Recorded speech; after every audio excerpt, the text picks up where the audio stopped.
আজ 20শে সেপ্টেম্বর শনিবার জানাবো আজকের বাছাই করা গুরুত্বপূর্ণ 25টি তাজা সংবাদ।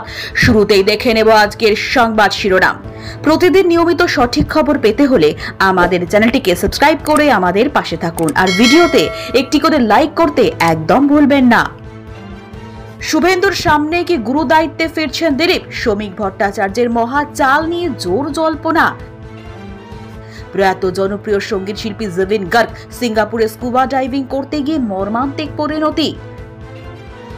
নবান্নের বৈঠকে চমক মমতার, মন্ত্রিসভার নির্দেশে কি বদলাতে চলেছে রাজ্য? পুজো শেষ হতেই বড় পদক্ষেপ, শ্রমিক না শুভেন্দু? বঙ্গ বিজেপির রাশ কার হাতে? এবার ভোট চুরি বন্ধ করবে জেনজেট রাহুল, দেশ ছাড়ার জন্য তৈরি থাকুন বিজেপি। ভোট চুরির পর নতুন চাল, রাহুল গান্ধী জেনজি পোস্ট ঘিরে তোলপাড়, বিজেপির করা হুঁশিয়ারি, আরবান নকশাল গৃহযুদ্ধ। উঠে গেল টিচার ইনচার্জ পদ, রাজ্যের সমস্ত স্কুলের জন্য নয়া নির্দেশিকা জারি করল শিক্ষা দফতর। শ্রমিক গুজরাটে, সুকান্ত বারাণসীতে, মোদীর নির্দেশে বাংলায় কি করতে চলেছে বিজেপি নেতারা? বীরভূমে টিএমসির প্রথম সারির নেতার বাড়িতে ইডির হানা, 40 লক্ষ টাকা উদ্ধার, অর্ধেক অর্থের হিসেব নেই। দিলীপ ঘোষকে লক্ষ্য করে জয় শ্রীরাম স্লোগান, বিজেপি সাংসদ মেজাজ। দেশে জ্বলছে আগুন, কোথায় লুকিয়েছিলেন অলি, এখন কোথায় আছেন? অবশেষে প্রকাশ্যে সত্য। মন্ত্রী চন্দ্রনাথকে গ্রেফতারের পথে ইডি, নিয়োগ দুর্নীতির কোটি টাকার খোঁজে মোরারাইতে তল্লাশি। স্বরাষ্ট্রমন্ত্রীর বাসভবনেই হবে পরবর্তী বিসিসিআই সভাপতির নির্বাচন, দৌড়ে কারা কারা রয়েছেন? বিধানসভা ভোটের আগে বড় ধাক্কা, 150 জন বিজেপি ছেড়ে যোগ তৃণমূলে। অবৈধ নিয়োগের জন্য প্রার্থীরাই চাপ দেন, আদালতে সাক্ষ্য এসএসসি প্রাক্তন চেয়ারম্যানের। বিহারের পর এবার দিল্লিতে এসআইআর নিয়ে তীব্র বিতর্ক। পশ্চিমবঙ্গে ডেমোগ্রাফিক বিস্ফোরণ, অনুপ্রবেশকারীরা কি ভোট ছিনতাই করে বাংলার ভাগ্য নির্ধারণ করছে? তৃণমূলের অন্তরে এ বি এর কড়া নির্দেশ, দলবদলের নতুন নিয়ম জারি, কেন এমন সিদ্ধান্ত? পশ্চিমবঙ্গে মুক্তি পায়নি বেঙ্গল ফাইলস দেখতে 50 জন কর্মীকে নিয়ে ওড়িশায় কেন গেলেন দিলীপ ঘোষ? গোটা পুজো ভাসতে পারে প্রবল দুর্যোগে, নিম্নচাপের জেরে বজ্র বিদ্যুৎ সহ ভারী বৃষ্টি, 7 জেলায় জারি হলুদ সতর্কতা। বিহার বিধানসভা নির্বাচনে তেজস্বীর অস্ত্র নতুন রাজনীতি। কেরলে মৃত্যুহার কমছে কেন? মস্তিষ্ক খেকো অ্যামিবার, নেপথ্যে এক ওষুধ। মহালয়ার দিনে সূর্যগ্রহণ, এই 5 রাশির জীবনে ভাগ্য উজ্জ্বল। বাংলায় নীরব আক্রমণের সংকটে হিন্দুরা, অরক্ষিত সীমান্ত এবং জনসংখ্যাগত পরিবর্তনই কি কারণ? এতক্ষণ শুনছিলেন সংবাদ শিরোনাম, এবার আসছি বিস্তারিত খবরে। পশ্চিমবঙ্গ বিজেপিতে নেতৃত্বের প্রশ্ন নতুন করে মাথাচাড়া দিয়েছে। পুজো শেষ হতেই দলের ভেতরে বড় পদক্ষেপ নেওয়ার জল্পনা শুরু হয়েছে। দীর্ঘদিন ধরেই রাজ্যে বিজেপির মুখ্য নেতৃত্ব কার হাতে থাকবে তা নিয়ে প্রশ্ন রয়েছে। শুভেন্দু অধিকারী বর্তমানে বিরোধী দলনেতা হিসেবে সক্রিয় ভূমিকা পালন করছেন, অন্যদিকে শ্রমিক ভট্টাচার্যকেও বারবার আলোচনায় আনা হচ্ছে। দিলীপ ঘোষ একসময় দলের প্রধান মুখ হলেও তাঁকে কিছুটা আড়ালে সরিয়ে রাখা হয়েছিল। এখন ফের তাঁকে দায়িত্বে আনা হবে কিনা তা নিয়ে বিজেপির অভ্যন্তরে মতভেদ তৈরি হয়েছে। সূত্রের খবর, দিল্লি থেকে স্পষ্ট নির্দেশ এসেছে, রাজ্যে বিভাজন নয়, ঐক্যবদ্ধভাবে কাজ করতে হবে। ভোটের আগে সাংগঠনিক শক্তি বাড়ানোই এখন দলের প্রথম লক্ষ্য। বিজেপি নেতারা মনে করছেন, আগামী বিধানসভা নির্বাচনে তৃণমূলকে চ্যালেঞ্জ করতে হলে শক্তিশালী নেতৃত্ব দরকার। তাই শ্রমিক, শুভেন্দু, দিলীপ, এই 3 নেতার মধ্যে কাকে সামনে আনা হবে তা নিয়ে চূড়ান্ত সিদ্ধান্ত নেবে কেন্দ্রীয় শীর্ষ নেতৃত্ব। রাজনৈতিক মহল মনে করছে, এই সিদ্ধান্ত রাজ্যের রাজনীতিতে বড় প্রভাব ফেলবে। বিজেপি নতুন করে রাহুল গান্ধীর বিরুদ্ধে আক্রমণ শানিয়েছে। তাদের দাবি, ভারতীয় গণতন্ত্রে এখন আর ভোট চুরি করে ক্ষমতায় আসা সম্ভব নয়। তরুণ প্রজন্ম তথা জেনারেশন জেড এখন ভোট প্রক্রিয়ায় সবচেয়ে গুরুত্বপূর্ণ ভূমিকা নিতে চলেছে।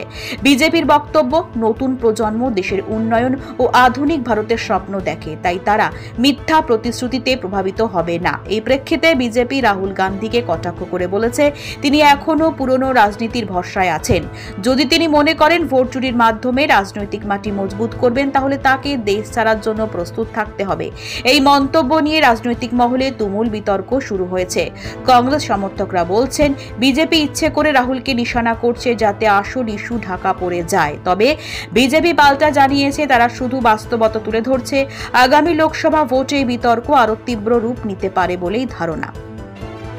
বীরভূম জেলায় তৃণমূলের প্রথম সারির এক নেতার বাড়িতে কেন্দ্রীয় সংস্থা ইডির অভিযান ঘিরে প্রবল চাঞ্চল্য তৈরি হয়েছে। হানার সময় ইডির আধিকারিকরা প্রায় 40 লক্ষ টাকা নগদ উদ্ধার করেন।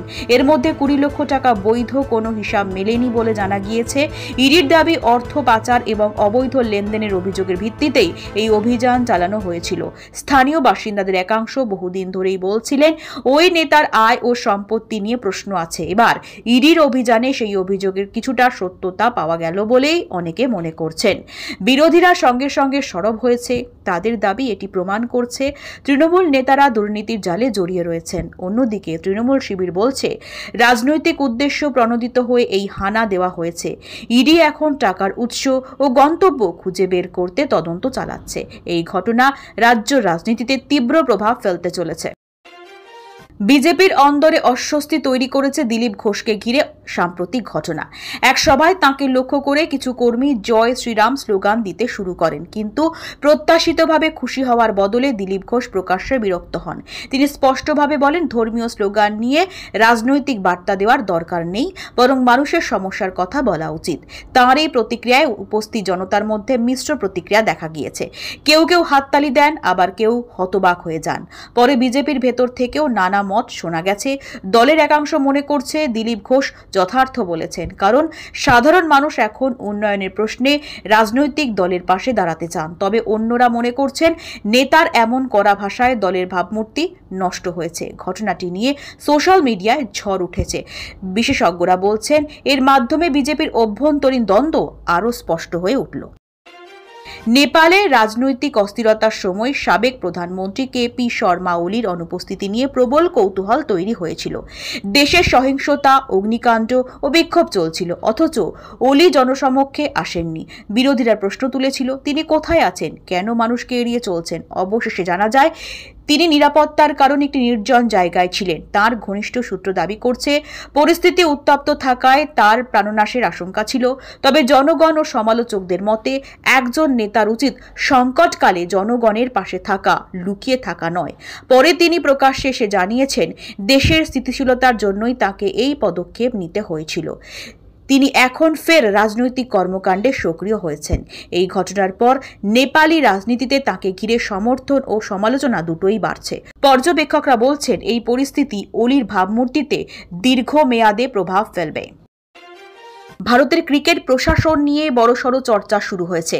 বিসিসিআই এর আগামী সভাপতি নির্বাচনের প্রক্রিয়া খুব শীঘ্রই শুরু হবে বলে খবর।